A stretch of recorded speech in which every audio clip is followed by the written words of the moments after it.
What if the legendary stars of Hollywood's golden age weren't exactly who we imagined them to be? Beneath the sparkling glamour, the red carpet events, and the on-screen love stories, many of these icons lived lives filled with secrets. In an era where revealing one's true sexuality could spell the end of a career, these stars went to great lengths to hide their identities. Stick around until the end of this video. You might just uncover the untold stories of your favorite Hollywood legends.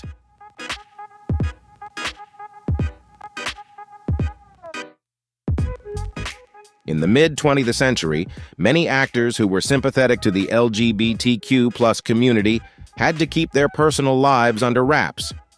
Rody McDowell, who never married, never publicly addressed his sexuality, but it was widely known within Hollywood circles.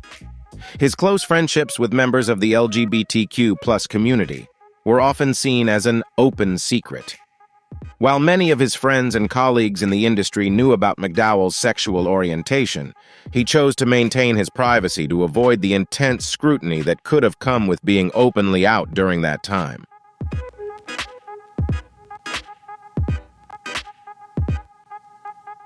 One of the most notable aspects of Rody McDowell's personal life was his deep, long-standing friendships with individuals in the LGBTQ+ community, including icons like Elizabeth Taylor and Montgomery Clift, both of whom were also known for their private lives and complex relationships with their own identities.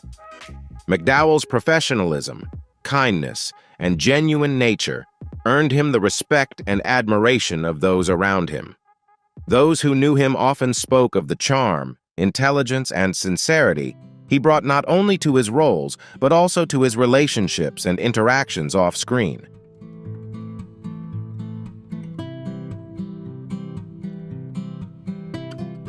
Will Geer's life was far richer and more complex than the iconic roles he portrayed on screen.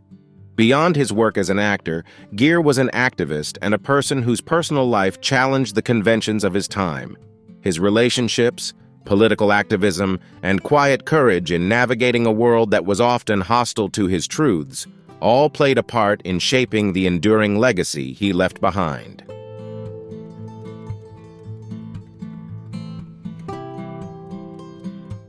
In the 1930s, Will Geer had a romantic relationship with Harry Hay, who would go on to become a pioneering figure in the gay rights movement. Hay, co-founder of the Mattachine Society, dedicated his life to advocating for the rights and recognition of the LGBTQ+ community. Their relationship was not only one of love, but also a deep bond rooted in shared values and a mutual passion for social justice and activism.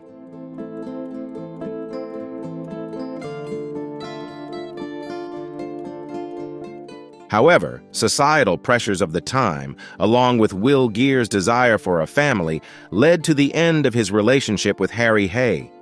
Geer later married actress and activist Herta Ware. Together, they built a family and shared a deep connection based on progressive ideals and a mutual love for the arts. Their marriage, which brought them 3 children, lasted until their divorce in 1954.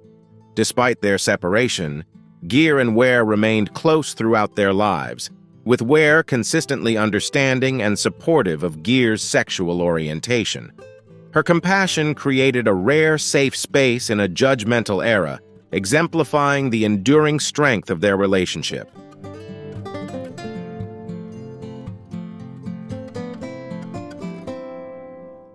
Will Geer's activism extended far beyond his personal life and deeply influenced his public work and career.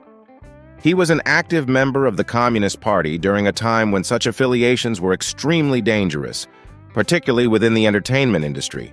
His political commitment was rooted in a deep belief in equality and social justice, and he used his platform to advocate for workers' rights, civil rights, and other progressive causes.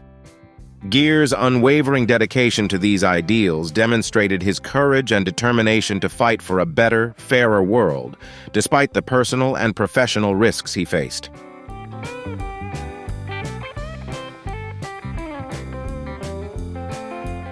Although Lynde never publicly disclosed his sexual orientation, His personal life was believed to be quite complex.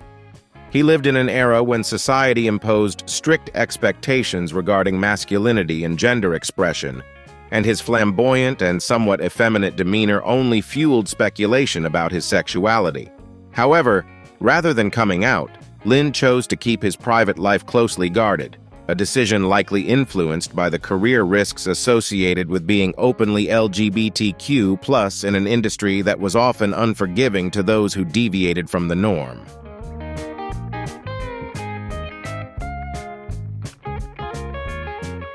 Behind the scenes, Lynde faced another challenge deeply tied to the pressure of concealing his true self: alcohol addiction. He struggled with alcoholism for much of his life, and many believe that the need to hide his identity, combined with the stress of maintaining a public image that didn't align with his personal reality, contributed significantly to his substance abuse. Lynde's addiction to alcohol not only took a toll on his personal life, but also impacted his career. Despite his immense popularity on Hollywood squares and other television appearances, his drinking led to erratic behavior, and he was often regarded as difficult to work with on set.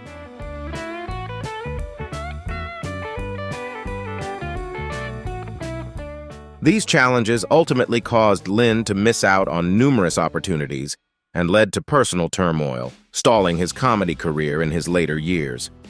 While his struggles with alcohol were widely known, his sexual orientation remained a closely guarded secret.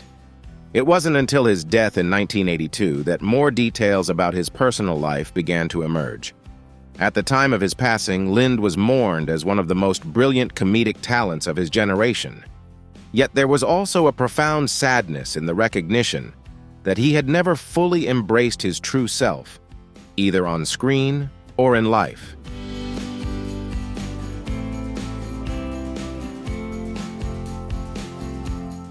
His legacy is a complex narrative, marked by extraordinary performance artistry and an inability to reconcile his personal identity with the public demands of Hollywood.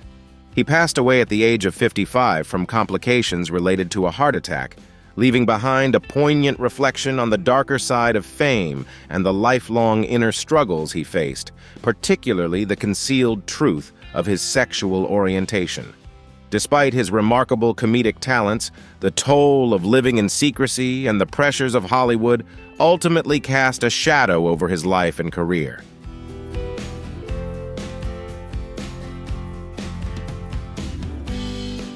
During an era when coming out as gay could ruin a career, especially in the Hollywood of the 1960s, George Maharis chose to keep his sexual orientation a secret. In a time when stars were expected to adhere to heteronormative standards, any deviation from these expectations could lead to a swift and dramatic decline in their career. Like many actors of his time, Maharis kept his personal identity private, fully aware of the risks associated with publicly acknowledging his sexuality. This decision allowed him to maintain his professional life, but it also meant living with the burden of secrecy in an industry that demanded conformity.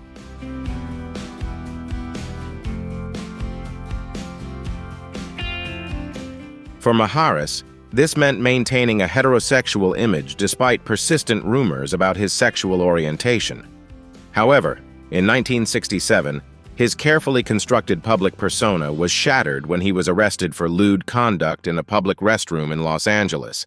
The incident involved Maharis being caught engaging in sexual activity with another man, which became a widely reported scandal in the press.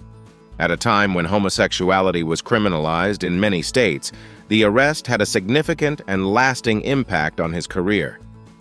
The scandal forced Maharis to face not only the fallout from the media, but also the harsh realities of a society that was deeply intolerant toward LGBTQ+ individuals.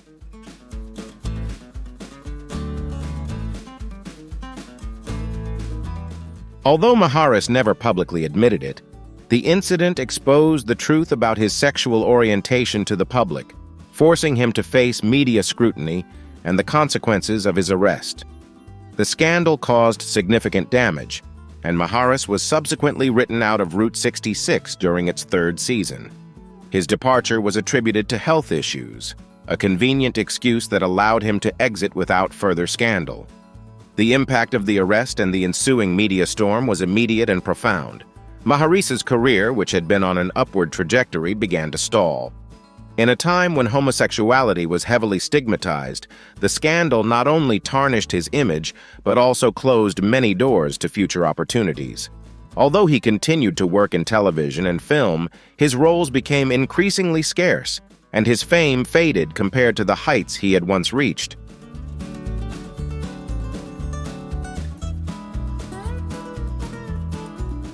Rudolph Valentino, a cultural icon of the 1920s, captured the hearts of millions as one of the most glamorous stars of the silent film era.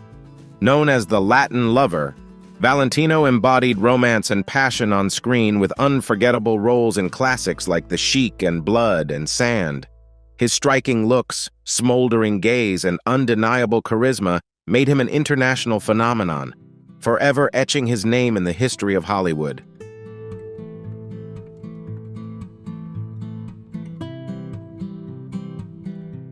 However, behind Rudolph Valentino's cinematic allure was a private life filled with controversy and speculation, particularly regarding his sexuality.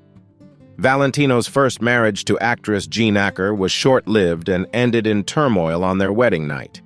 Reports suggest that Acker locked Valentino out of their hotel room, leaving him humiliated and alone. The marriage was quickly annulled, sparking questions about the nature of their relationship and fueling rumors about Valentino's sexuality. Acker later identified as a lesbian and had a long-term relationship with another woman.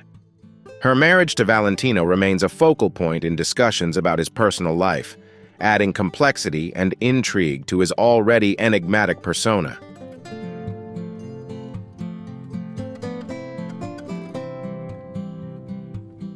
Valentino's second marriage to costume designer and actress Natasha Rambova was equally tumultuous. Their passionate yet troubled relationship ended after a few years, with Rambova citing incompatibility and career conflicts as the primary reasons for their split.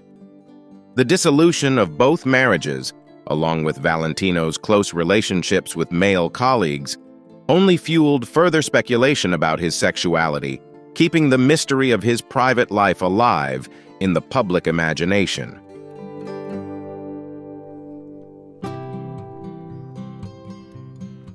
Although biographers of Valentino, such as Emily Leider and Alan Ellenberger, generally agree that he was likely heterosexual, rumors about his sexuality have persisted, fueled by the cultural and societal norms of the era. The 1920s were marked by rigid gender roles and conservative attitudes toward sexuality.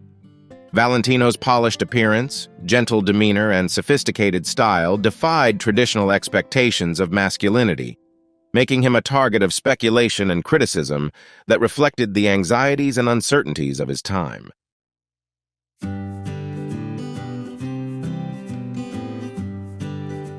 He was frequently ridiculed in the press, with some articles mocking him by calling him the derogatory nickname Pink Powder Puff. These criticisms deeply affected Valentino, prompting him to publicly defend his masculinity. In a famous incident, he even challenged a journalist to a boxing match to prove his manliness. However, the event did little to silence the rumors and continued criticism, leaving Valentino to endure the public's relentless scrutiny, which only deepened the mystery surrounding his private life.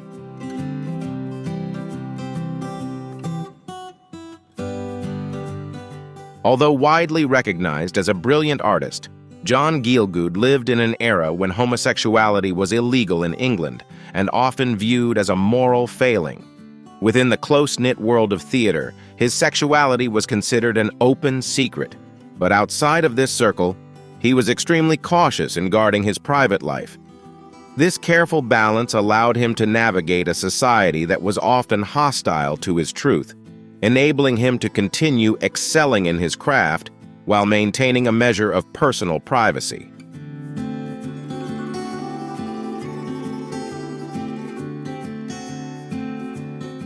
This caution did not shield John Gielgud from the dangers of living as a gay man during that time.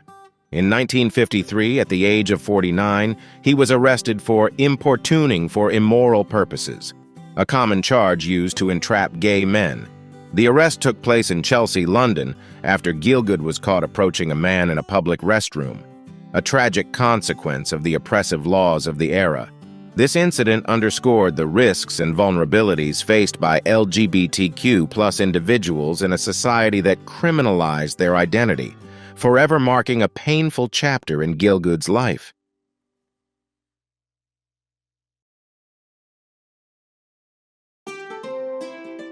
The scandal threatened to destroy John Gielgud's illustrious career. News of the arrest spread quickly, and in the conservative British society of the 1950s, many feared it would mark the end of his professional life. Gielgud himself was deeply shaken by the incident and reportedly considered withdrawing entirely from the stage. However, much to his surprise, his colleagues and fans offered overwhelming support. Rather than being ostracized, the theater community and the public showed an unexpected level of forgiveness. Gielgud went on to continue working, and his reputation as an extraordinary artist remained largely intact, a testament to his enduring talent and the loyalty of those who admired him.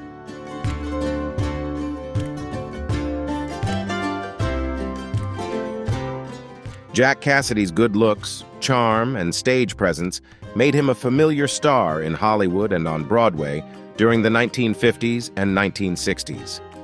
However, his personal life was far removed from the glamorous image he projected to the public, marked by tumultuous relationships, struggles with substance abuse, and persistent rumors about his sexuality. These complexities added layers to Cassidy's enigmatic persona, contrasting sharply with the polished image he portrayed on stage and screen.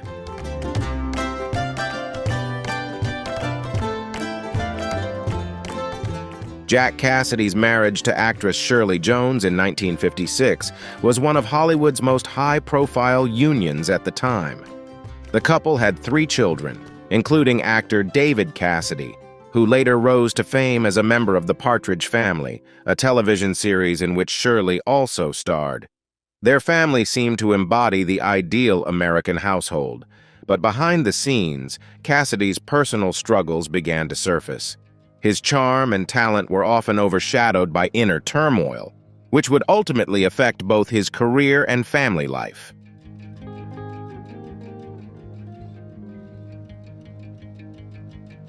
While still married to Shirley Jones, rumors about Jack Cassidy's sexuality began to circulate.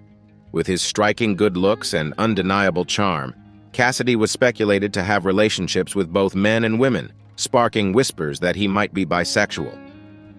These rumors were especially prevalent within Hollywood circles, where his relationships with men, though never openly addressed, were frequently the subject of gossip among colleagues.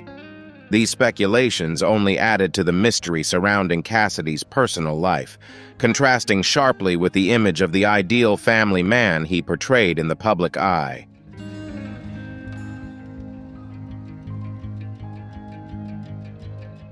Despite facing these rumors, Jack Cassidy never publicly addressed them and worked hard to maintain the image of a heterosexual man in the eyes of the public. He carefully guarded his private life to avoid any potential harm to his career. However, those who worked with or knew him were aware of his relationships with men, which became an open secret among those close to him. This duality between his public persona and private reality added another layer of complexity to his life and legacy, highlighting the tension between his personal truths and the image he was expected to uphold.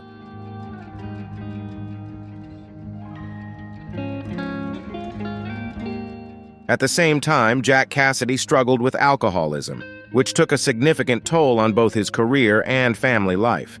Reports of erratic behavior and personal turmoil became more frequent, reflecting the growing instability in his life. The combination of substance abuse and the pressures of living a double life seemed to contribute to Cassidy's decline, both personally and professionally. His marriage to Shirley Jones, once one of Hollywood's most beloved unions, grew increasingly strained and ultimately ended in divorce in 1975, after nearly 2 decades together. This marked a pivotal turning point in Cassidy's life, as the challenges he faced continued to escalate.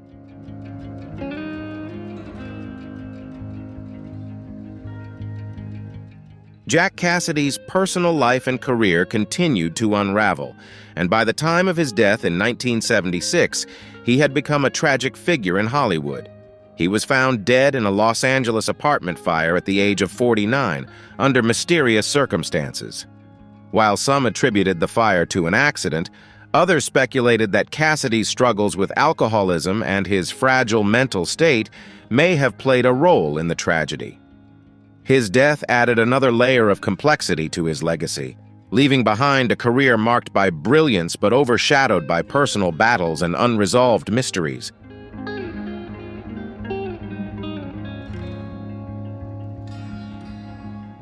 Cesar Romero's bachelor status and reluctance to marry became a defining aspect of his public persona. Though he was linked to several prominent female stars, such as Joan Crawford and Carmen Miranda, his relationships were often characterized more by friendship than romantic love. The press, ever eager to craft stories about Hollywood's most eligible bachelors, frequently speculated about his love life. Romero played along with these narratives, often using his charm and humor to deflect questions about marriage. Behind the scenes, however, persistent rumors suggested that Romero was gay. While he never publicly confirmed his sexual orientation, a decision likely influenced by the deeply conservative attitudes of mid-20th century America, many in Hollywood believed these rumors to be true. His discretion allowed him to navigate a complex social landscape while maintaining both his successful career and a beloved public image.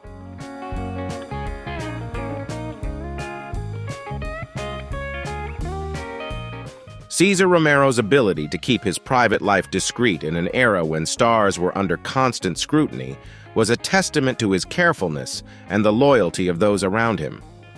Unlike some of his contemporaries, he skillfully avoided scandals or invasive tabloid stories that could have jeopardized his career. His refusal to discuss his personal life did not diminish his standing in Hollywood. On the contrary, his friendly demeanor, sharp sense of humor, and dedication to his craft endeared him to colleagues and fans alike. Romero often joked about his bachelorhood, once quipping, "I've never married because I like steak, and I like it cooked my way." Such remarks, while humorous, reinforced his image as a man content with his independence. This charm and light-hearted approach allowed him to maintain his status as a beloved Hollywood figure while skillfully sidestepping the pressures of public curiosity.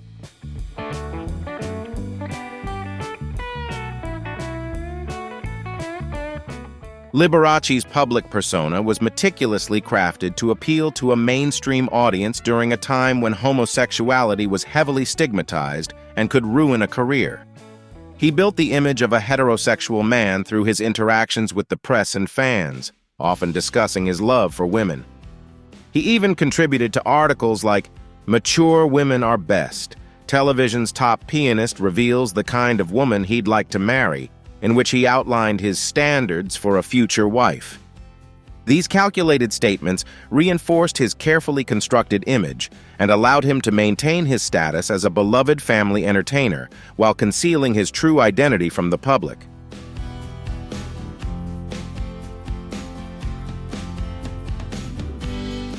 However, Liberace's private life told a very different story. He had romantic relationships with men, most notably with his longtime partner, Scott Thorson. Thorson, 40 years younger than Liberace, entered his life in the late 1970s and became not only his romantic partner, but also an integral part of Liberace's public image. The two often appeared together during tours and events, presenting a unified front to the world. Their relationship, however, was tumultuous and eventually ended in a highly publicized lawsuit. Thorson sued Liberace for emotional and financial support, a case that attracted significant media attention and brought Liberace's private life into the public eye. Despite his efforts to maintain a carefully curated public persona, the lawsuit exposed parts of his personal life he had long tried to conceal.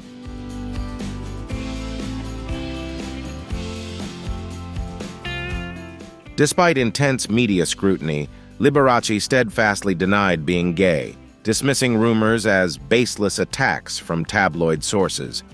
His denial was not only a personal choice, but also a reflection of the societal pressures of the time. In the deeply conservative entertainment industry of the mid-20th century, admitting to being gay was unthinkable, especially for someone like Liberace, whose brand relied on the adoration of middle-class American audiences. Instead, he used lawsuits and public statements to fiercely defend his image. In a famous 1959 case, he successfully sued the British tabloid Daily Mirror for insinuating he was gay, famously remarking afterward, "I cried all the way to the bank." This approach exemplified his determination to maintain his carefully crafted public persona while navigating the challenges of living as a closeted gay man in a judgmental era.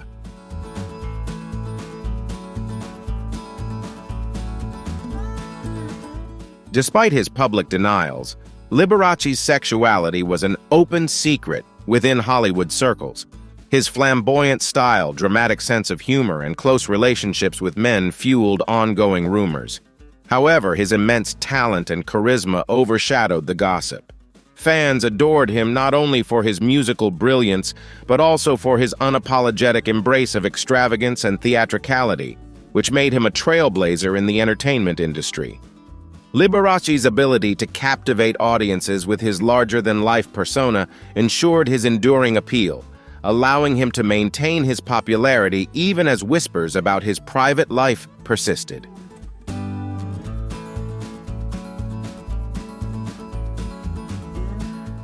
As a gay man in an era when homosexuality was heavily stigmatized, especially in the entertainment industry, James Mitchell chose to keep his sexuality private.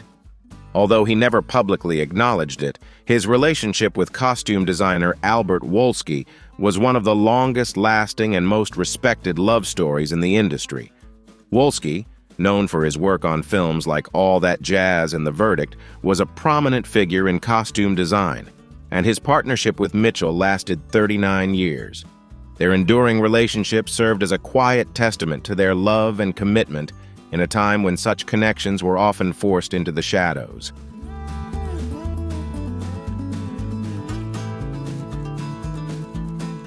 The two met in the early 1960s, and their relationship, though never publicly acknowledged, became a central part of James Mitchell's life. While Mitchell remained private about his sexuality throughout his lifetime, those who worked with him on set or were close friends were aware of the relationship. Colleagues and friends remembered him as a warm, generous person, deeply dedicated to his craft and loyal to those he loved. His partnership with Albert Wolski was a quiet yet profound aspect of his life, reflecting the depth of his character and the values he held dear.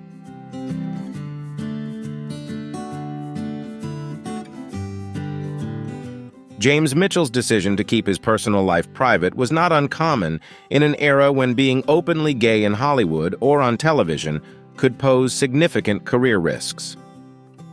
For many actors like Mitchell, the social climate of the time required discretion to protect their careers, as coming out was often seen as a barrier to landing leading or romantic roles, particularly in mainstream productions. Mitchell's choice not to discuss his personal life did not stem from shame, but from a desire to navigate the constraints of the era. His silence reflected the societal reluctance to accept LGBTQ+ identities in the public sphere. By staying private, Mitchell adapted to the demands of his time while quietly maintaining his integrity and relationships, embodying the resilience needed to balance personal authenticity with professional ambition in a restrictive environment.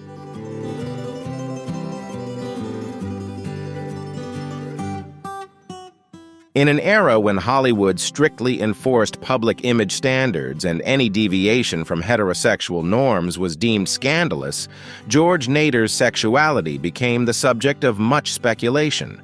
The rumors were fueled by his close friendships with other male actors, most notably Rock Hudson, one of the most iconic stars of the 1950s and 1960s. While the friendship between Nader and Hudson was never publicly acknowledged as anything more than platonic, Their closeness led many to draw their own conclusions, adding to the intrigue surrounding both actors' personal lives. The speculation surrounding Nader, like many in that time, reflected the pressures placed on public figures to maintain an image of conformity in an industry that demanded privacy and discretion.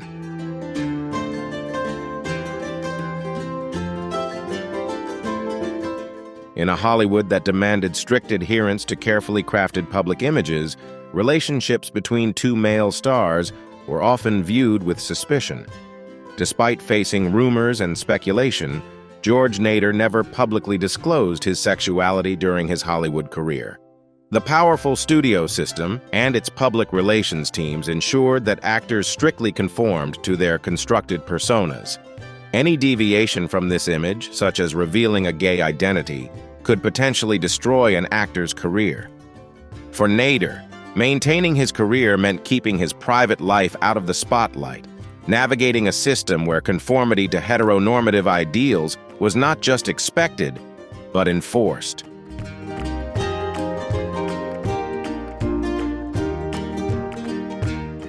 In the early 1970s, after more than a decade of steady work in Hollywood, George Nader chose to step away from acting. He transitioned to a quieter life, focusing on his passion for writing and living out of the public eye. During this time, Nader fully embraced his true identity, choosing to live openly with his longtime partner, Mark Miller. The couple shared a loving and committed relationship that lasted over 55 years, becoming a symbol of enduring love during an era when same-sex relationships were rarely acknowledged, let alone celebrated. Their bond stood as a quiet but powerful testament to authenticity and resilience in the face of societal challenges.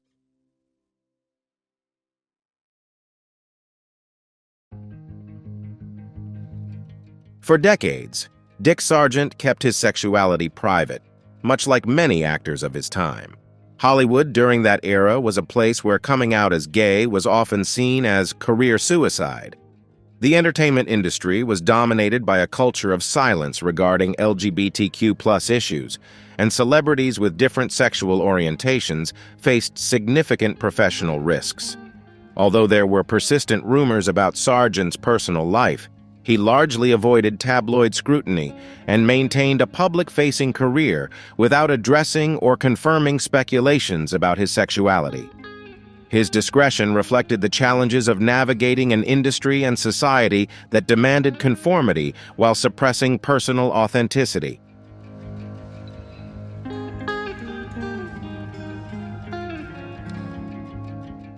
However, in the early 1990s, Dick Sargent began to feel it was necessary to live authentically and use his platform to support causes he cared about.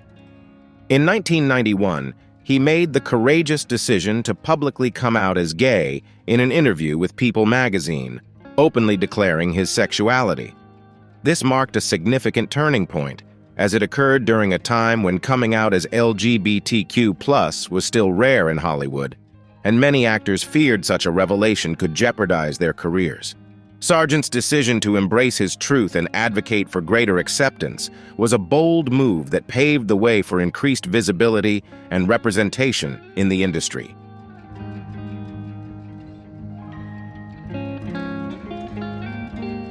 For Dick Sargent, coming out was a liberating moment. He explained that he had lived much of his life under the weight of secrecy, and publicly embracing his sexuality allowed him to take control of his own narrative. Sargent's decision also signaled a broader shift in the entertainment industry. While he was not the first actor to come out as gay, his choice was groundbreaking for a well-known television star, especially during a time when LGBTQ+ representation and acceptance in Hollywood were still evolving. His courage helped challenge stereotypes and opened the door for more open conversations about sexuality in the public sphere.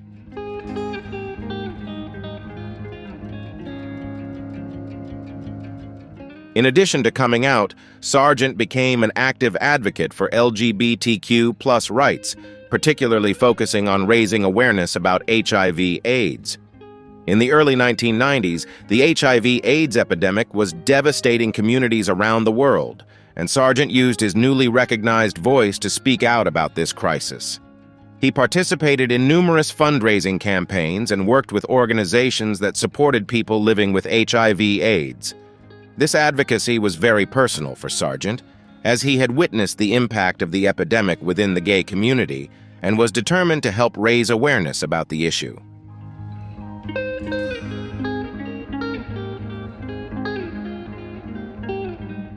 During an era when gender roles and sexual norms were rigidly defined, Tony Randall's love for opera, theater, and fine dining, paired with his refusal to conform to the traditionally masculine image often expected of male stars, led some to speculate about his sexuality.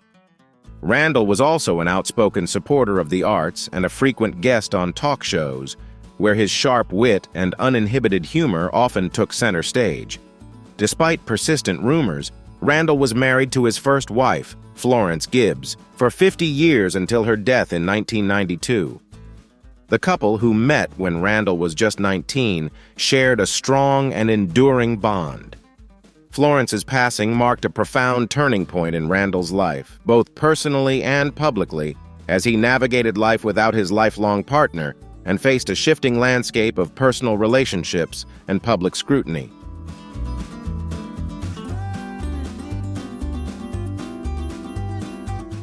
In 1995, Randall surprised everyone by remarrying, this time to Heather Harlan, a woman 50 years his junior. This marriage, which defied societal expectations and drew much criticism, led to the birth of 2 children, Julia and Jefferson. Randall's second marriage shifted public perceptions of him at a time when many believed he would live out his days as a widower.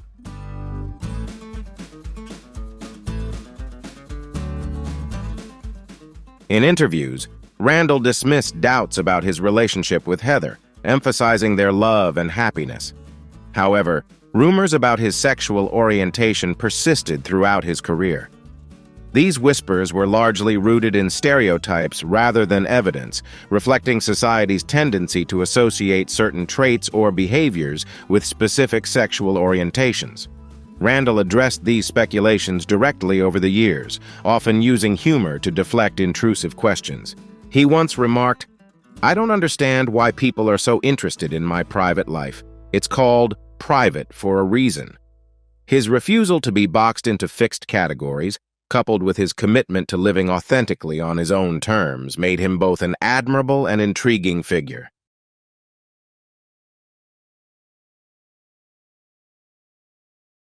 What do you think about the hidden sexual identities of these stars? Share your thoughts in the comments below. We hope you found this video insightful. Don't forget to like, share, and subscribe to our channel if you enjoy this content. Thank you for watching, and we'll see you in the next video. Goodbye.